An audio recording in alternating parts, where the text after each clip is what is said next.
Folks, it's really cold today. I'm freezing. No, I'm not. I'm actually quite tough. I can tolerate the cold. As the years go by, maybe not as much.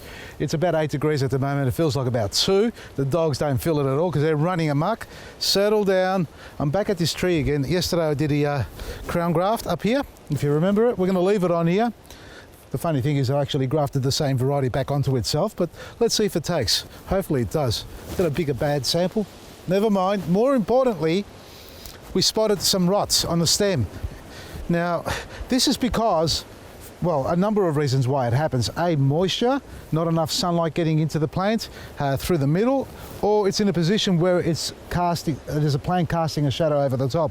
For example, the conifers, the ligustrum that's here, and obviously the Euchy's at the background then. And during winter, the sun sits a lot lower, so it never really shines on here to dampen off, to dry off the moisture. So we've got rot developing. Here's another stem. This is the one I showed you yesterday. If I could take you over here, for example, don't look at the tree. We haven't pruned it yet. We're going through it now as well. I've cut it back there, but I'm going to actually remove it all the way to there. And this part here, this is another one. Look at how it's blackened off. And look, this part here of the stem is dry. It's cold, but it's dry, whereas here you can tell clearly it's absorbing moisture. When you have a broken bark or broken seal of the bark there, cracked open like that, whether it's from moisture, whether it's a bacteria that got into it, whether your soil's too acidic and it's starting to get rot, or whether you've applied on the trunk too much green manure, like leaf mulch and things like that, or grass clippings, or even fresh compost and manures, they will cause cholera, and that's the dieback of the bark on the stem or on the collar itself, the trunk that is. And if you get into the middle part of it and don't treat it, it'll actually rot through and cause the plant to die off completely, or at least that part of the plant. Just like here now. I can treat this if I want to, that is, if I like the branch, and I actually do like it quite low. This is a dwarf variety. A couple of other problems that are going on here. We've got that sitting really low, and we've got all this suckering up here from the rootstock. This is happening year after year, and that's graft versus host disease. So, well, rejection, it's not an actual disease, but it's a rejection where the rootstock tries to overpower the scion or the graft on top, which is the variety that we're growing here. So it wants to become its own righteous tree, own plant. That's why it's pushing that way. But we still have good sap flow going through the top, because look at all this summer growth that we've had here. None of this got cut back, or some of it did, but not all of it. We're going to get rid of all this and work our way back to little flowering buds, these spurs here like that there. These are where the fruit's going to come from. So for example, we're going to take that off down there, or even further back to there, and only leave this little cluster here. Now, some of it will fruit, most of it will fall off as well, because we simply can't have 1,000 fruit in one little tree. Although that Granny Smith tree over here is nuts about fruiting. It does produce close to 500-600 fruit on it at least. That's the last count I had on it. That needs to be thinned out as well. So I'm going to get onto them this week. It's so cold, but we can't leave it for too much longer. So all this is going to get cut back down. We're going to open up the center of this. Not right now, because I reckon we won't have enough time with the way the clouds are rolling. We're going to get caught out in the rain. So we're going to focus on looking after collar rot, stem rots, the bark dying off and things like that, and how to treat it. And I'm trying to find, did I bring my little Stanley knife or pocket knife? I think I did. I've got a little pocket knife here. This is what we've got to do first. First, we've got to clean off all the rotting that's occurring on top. So we just scrape it back. See that there? That's not too bad actually. This is quite firm, but that has got a lot of moisture sitting in there. Now, I don't need to clean this back too much more, because it's not soft at all. Just going through it a little bit like that. See there a little bit? Just scrape that off like that. Remember, if you're not taking the bark off all the way around, you're not going to actually kill it. That there, see that there? See how that's flaking off? That's got to be cleaned off like that. Just scrape, scrape, scrape, and this is what you've got to do all the way around. Is this all the way underneath? No, it's not, but we'll scrape underneath. We're going to paint all this over. And that's what we have to do at the end of the day to seal it and stop the moisture getting in there. So what I'm doing here is getting rid of all the flakes, all the rot that's occurred, so that I can apply my paint on top afterwards so that it sticks. Otherwise it'll just fall off and peel off with the flaky bark that's on top. Do that all the way, on every part of it. If it's all the way around, you're not going to save it. If literally if the bark is peeled all the way around, it's been ring barked. This here, really we're not going to get anything of this. There's a couple of buds on here that may do something, but look, it's too messy. The whole tree's become too gnarly, too congested inside there. So I'm actually going to take this one off completely. The low is number one, and they should be the strongest pair of secateurs or anvil loppers you can get. There we are. See on the underside as well? It's still dry there, but it's cracked open. See that? See how it's peeling off? That's just going to rot out. And we can find clean wood or layers underneath, and that's what you want. I'm only doing this as a demo, obviously, because it's not connected to anything now.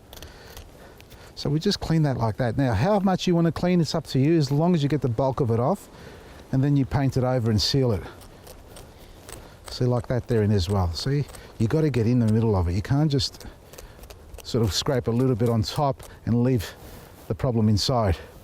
We had borers in one other tree, the black locust that I showed you once, and it ate out half the trunk down below. And we managed to salvage that by doing exactly this on a larger scale. Now, that's one that's already progressed. If you haven't got that on your tree and you're worried about it, how do you spot it? Well, let's look for moisture. Basically, look for moisture and slight cracks. And as I'm looking here, most times it happens where there's a fork in the branch. For example, you've got the trunk coming up and it's come up to this little fork here. Water will sit there, which is sitting upright, sits like a little well, and over time, if there's not enough heat in the air or direct sunlight or even wind, it'll actually start to absorb inside the tree and cause dieback. And there's an example there. Now, that hasn't really traveled too much, but it is starting to show signs there. There we go. See that? It's already underneath it. It's lifting the bark up. And if we don't clean that, it'll just keep going through and knock the tree right out. Let me cut some of these off. I'll put it in my pocket. Secateurs or anvil pruners. I'm just going to cut these down here. What I've got to do here to treat this properly is actually dig down around here and expose it a lot lower where it's coming from, and then cut that down below the surface of the soil so it's out of sight, out of mind. And I guarantee you this time next year it'll be back up again, because that's how tough some of these rootstocks are. So I've just cleared that out so you can see what's going on the trunk. Have a look. So there's a little bit of pilling there. That's not too much to worry about, but even things like that, just go around, lightly scrape it. You can use a bristle brush, a sort of a firm bristle brush, to treat it, and that'll work just fine, because you don't need to peel off layer upon layer. Just scrape it back to something clean underneath. See that? It's all peeling. Now we've got to treat this. If we don't do anything, every year it progressively gets worse. And by worse, it means we'll end up having other problems to deal with, secondary issues, which are irreparable. Just looking at the dark spots. Discoloration and a little bit of moisture. See that? It's some there too. We're going to paint all this up. I'll cut this one off, and we're going to paint it up to here, around all the way, so that we can seal it. I just cut that branch off and I was about to start painting, but right underneath the branch, spotted this, all this rot happening here. Most times you can probably spray the plant if it's not too rotting with a bluestone fungicide, which will harden it off. But I'm just going to paint it with hydrated lime. First scrape it a bit more. And if you don't, well, don't expect the tree to live for too much longer. Look at that, there's some here too. All that there. Now, I'm painting it with hydrated lime, folks. It's been mixed with water, turned into a paint. I'm just dabbing it on at the moment to get a coat on, to seal all this area up. This will stop that from getting any worse. Now, this may need 2 coats, and in fact, it's going to need 2 coats to seal it off. If you've got hydrated lime, it's a nice, easy way to seal your plants or seal the damage that's occurred. But you can use products like Tree Stack, and there are other mastic paints which are petroleum based. I'm not too fond of that really, but they do work. But I just seem to find this to be more enjoyable, I suppose. I do like it. It's come up really nice. I did a bit of art in my past life, Now, this is what you've got to do with your trees, folks, whether it's an apple, cherry, plum, and cherries are very susceptible to rot on the stem or the trunk that is of the bark. So make sure that you go and inspect them, because I know I've got a couple out there that are going to need a little bit of attention. So scrape off all the rotting part of the bark, clean it up to clean wood underneath as much as you need to, as possible, and then paint it over. Now, you can use a hydrated lime, as we've got here as part of our disease control pack, or you can use a tree stake or a mastic paint. But even a water-based paint would be fine too. So if you've got a favourite colour, if you've got a nice array of colours in your garage of water-based paints, pick one that you like, paint it up. It can be white, pink, yellow, blue, orange, whatever colour it is, as long as you seal it over. There you go. That's it. I'll see you tomorrow, folks. Maresi. You thought I was going to mention my website. Hey, come on, man. I'm not going to give you all this information for free. I'm going to get you to go to the website, vasilisgarden.com. Check it out. Everything you need at discounted prices every day. From me, Vasili, Maresi. See you tomorrow. Meresi. I like it.